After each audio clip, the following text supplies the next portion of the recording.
गिरल जाय छो लहंगा समार गे हे गे लहंगा तरफ तू निहार गे भुइया गिरल जाय छो लहंगा समार गे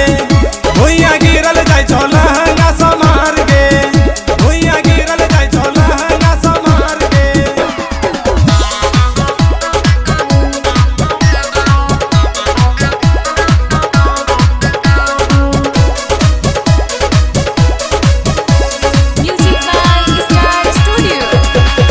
छौरा हाइट जो हमरा बगल से नहीं तारे लाल है तो गाल चपल से काहे ले करई छी जवानी जियान गे अनतानी एक बेर पाजा में जान गे अच्छा चल हट हे गे छोरा सब देखे छो हजार गे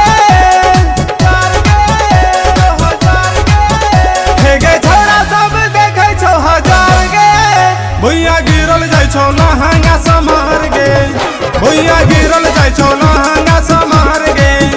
हे गे मन में नहीं छो विचार गे भुइया गिरल जाय छो लहंगा समार गे भुइया गिरल जाय छो लहंगा समार गे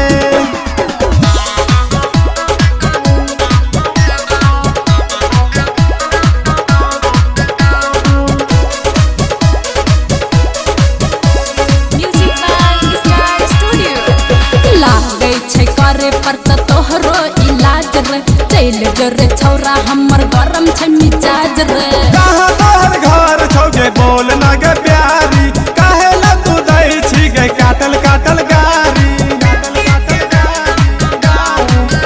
हे गे छियो हम कैलाश तोहर यार गे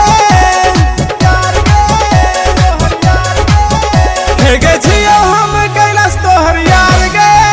भुइया गिरल जाय छौ लहंगा समार गे